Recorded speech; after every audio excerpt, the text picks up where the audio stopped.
I may have a PhD, but I chose the community education track, not the epidemiology track. Let me just put that right out there. So thank you, everybody, for joining us. So we've discussed how to detect COVID-19 outbreaks, and now we want to go into defining the scope a little bit more using data analysis.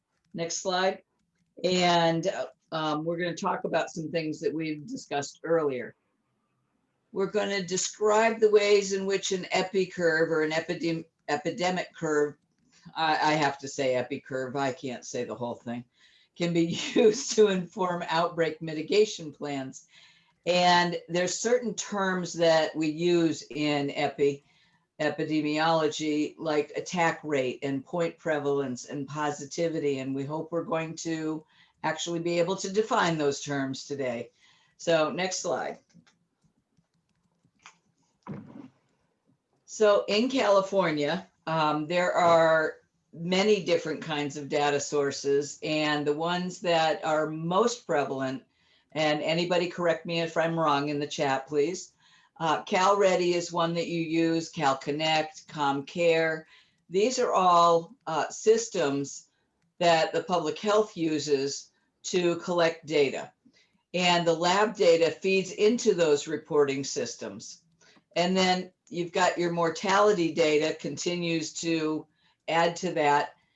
And the monitoring data is really, it helps public health to watch some of those facilities. They put them on what they call a watch list. If they don't have 3 cases, in other words, but it's a skilled nursing, school or someplace like that, they want to watch to make sure that everything, you're not getting extra cases or something like that, and now you're in an outbreak. So you're watching what's happening. Passive referrals are those referrals, as Roz said, when people, like a physician has just tested somebody and they call into the health department and say, my, patient just tested positive. So those are some things that kind of helps you to find out what kind of tools you may be using to collect a lot of this information. Alex has graciously told me that ComCare is not going to be used. That was out of San Francisco, and it's a very specific tool. So also some small health departments just use an Excel database. So we're going to be talking about all those things. Next slide. And these may be a little bit repetitive, but it kind of shows where some of those initial data pulls would come from, and then develop, as you will, a line list. And this is one of those. This is ComCare. As we said, it's not going to be much longer, so we'll just kind of skip over this one, if you don't mind, and go to the next slide. CalConnect, another disease monitoring system throughout California. As you can see, it looks very similar to a line list, and you get input into this, as well as you can hover over and get different exposure information on the specific case, those kinds of things. And then next slide, we have CalReady. Again, another system that collects all this data, dumps it all into one place, and then you can go there and connect the dots, so to speak. You can develop your line list from it. You can look to see what's going on. And again, every specific patient that's in there, or case, or even contact, really, you can find out all kinds of information, because what goes in, you can get out as well. So you need to look at that and maybe look at the guidance of what's driving this outbreak identification. And then you can include some of the things that you learned in that last module. Next slide. So we talked about line lists, and you've already seen that in the activity.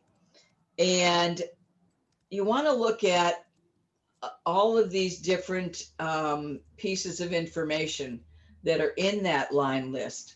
the coded patient identifiers, and their age, their sex, their race, ethnicity. All of these things are very important when you're looking at commonalities.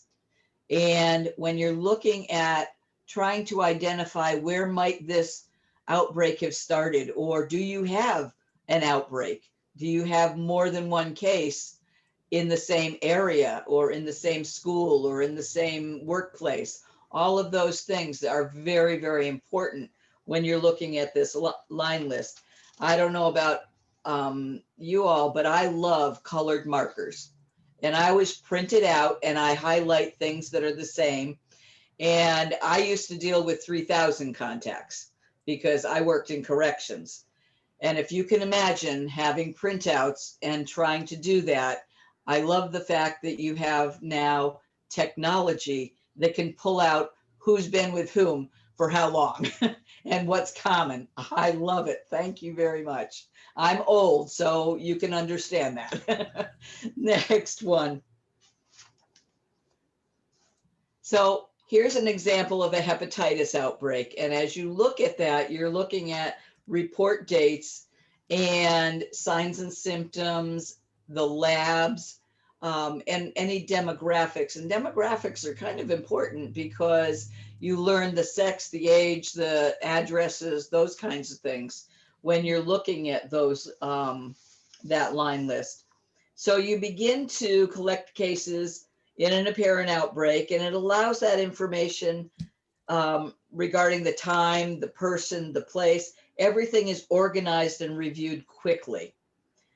The line listing can be done by hand, paper, as I said, paper and pencil, or a colored highlighter, or using a software program such as Excel or Microsoft.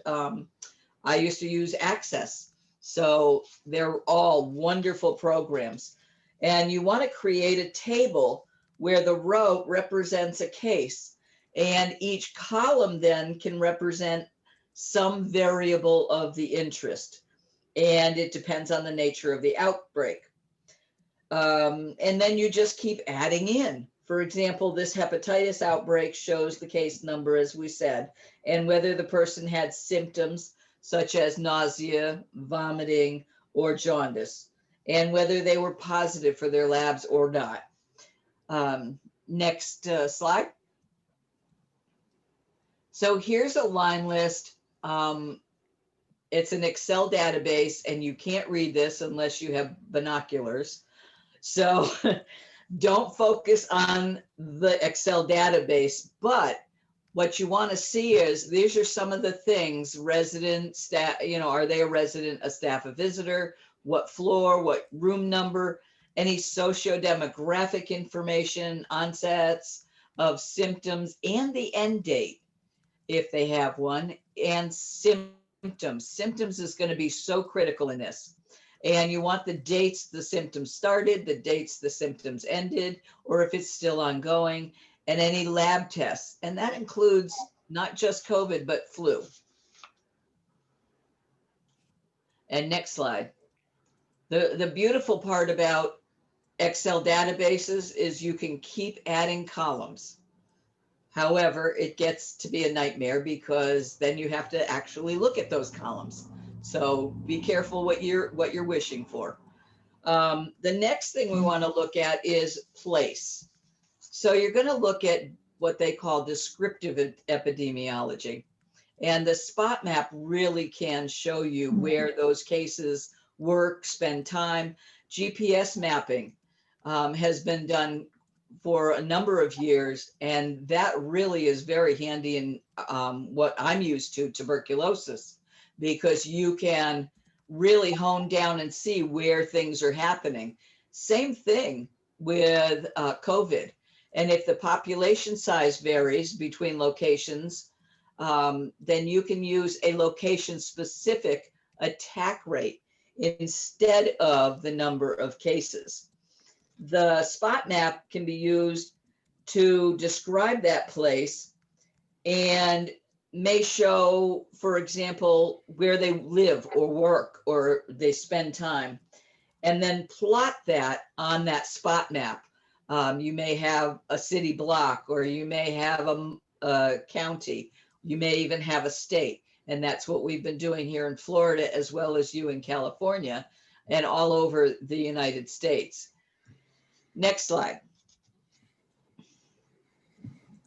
So I love this, that Alex actually added this to this program, because it also talks a lot about places. And John Snow is a physician who actually identified a cholera epidemic in London and was able to investigate and trace some 600 cholera deaths occurring in a 10-day period just by using a spot map. He kind of looked at everything and said, what's the common denominator here? And he concluded that access to an uncontaminated water system prevented them from cholera infection while they were becoming infected. So he just took off the handle so they couldn't use it anymore. And they stopped all this, all this outbreak. It was a little bit more involved than that, but that's the gist of it. It can be so easy and so satisfying. That's the part I love, putting on my investigator hat and going with it. So next slide. One of my favorite things, the epi curve. Descriptive epidemiology can display a trend over time. And so you want to look at your data over a period of time. In an outbreak, that is critical. This is most frequently done by the use of an epi curve. And so next slides, we're going to get into it just a little bit more. It really is, I'm sorry, what? Okay. It really is a graphical description of the number of cases of illness. And it starts with the date of illness onset, provides information on the spread, how large this outbreak is going to be, any outliers, what's happening with that person that's off in the distance. You don't know how that person got infected, but he looks like he's part of that trend. And the time trend, the exposure, the disease incubation period, all of that is encompassed. And we're going to talk about each one of those in detail and generate what they call a histogram. Histogram is quite interesting. We do this in medicine all the time. So it was kind of interesting that I'm thinking, okay, we're doing a histogram here too. Wow, I never thought of that. So this is great.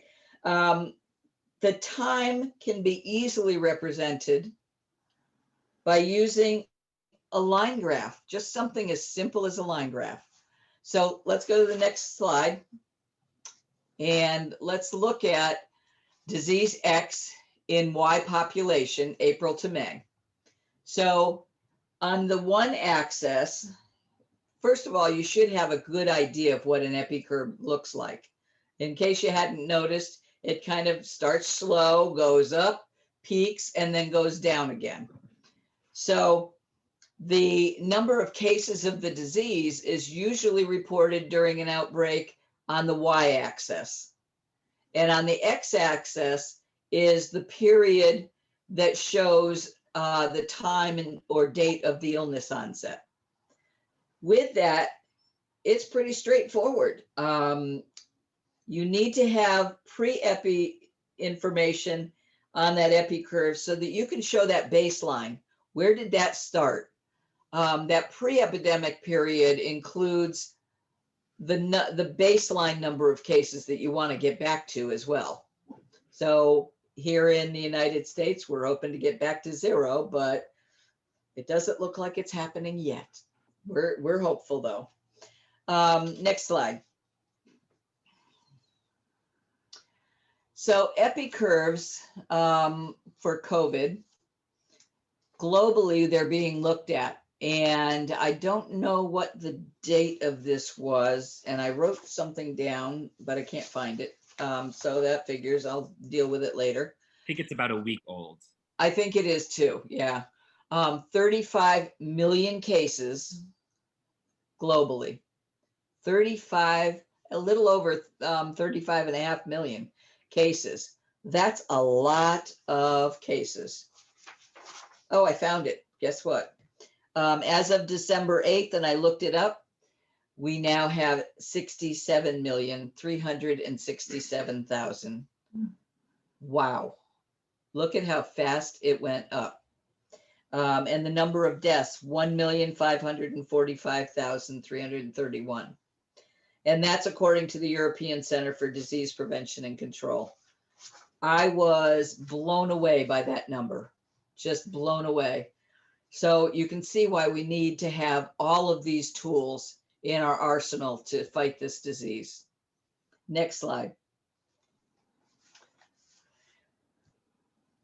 So this is a very interesting case, epi curve for COVID-19, and you will see that it starts on probably day 100. So why would you look at that this way? Please, in your chat, give me an idea of what you think the reason would be why you would start looking at it at day 100 as opposed to day 1. And this is for global.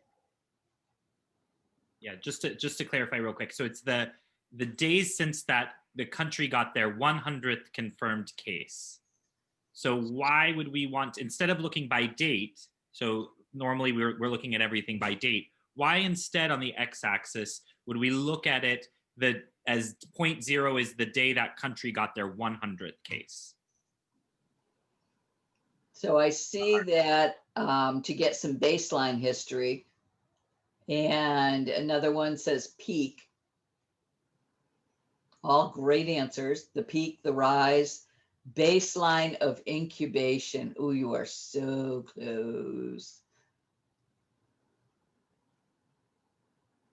Well, go ahead.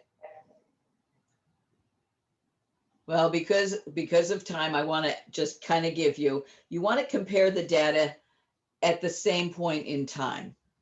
So if you're trying to compare one country with another country, it's kind of hard to all start out on different dates. So if you start out on day 100 and now you're looking at it, you're all starting at the same place. And Alex, please help me out here because you're my inspiration. Yeah, I think Raymond put it perfectly in one sentence. It's able to compare them even though they might have different onset times. So if we started looking in if we had dates on the x-axis all starting in January, all these countries were peaking at different times. You know, Brazil started peaking much later. And this allows us, changing that x-axis, to really compare countries together and really see, this is quite old, but really see that the United States, even in the beginning, was doing a terrible job. Yeah. I thank you, Alex, and thank you, Raymond. I have to say, and Alex put it very nicely, it's a very hard question, and we've had 8 trainings, and only one person has come close. I think he deserves a cigar or something. Next slide. Okay, this is the epi curve for a 7-day rolling average, and as you can see, there's peaks and valleys all along there. And that's really what you're looking at when you're looking at that epi curve. So something happened in the beginning and then it kind of stabilized for a little bit. You don't know what happened because you don't have all of the information. And that's where you want to look at those questions very specifically. Did they test throughout that valley or did they just kind of stop and then now all of a sudden everything peaked again? So that's what we're going to be looking at when we're looking at epi curves in our exercise later on. Next slide.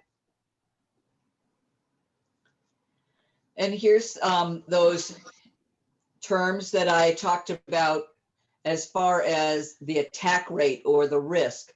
Your numerator is really going to be the number of new cases of disease during a specific time interval. And you're going to identify that specified time.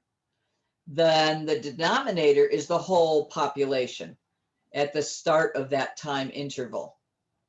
So you're going to take the population and divide it into the number of new cases. The secondary attack rate, or is going to be the number of new cases among the contacts. And then you're going to look at the total number of contacts, divide that into the number of new cases, and you're going to get your percentage. Point prevalence is actually described as the number of cases you have currently. And that's the new and the pre-existing in that specific point in time. And that again is divided by the population at that same specified point in time.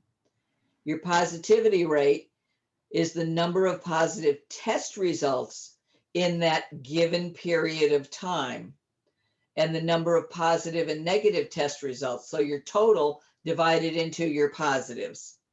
So it's not always easy, but we're going to be talking a lot more about all of these things in the case studies and then in a later session. So I'm not going to confuse you totally with everything right now, because I really want to get you into some of those homework things, and Alex is going to help me explain the homework. So let's go to the next slide.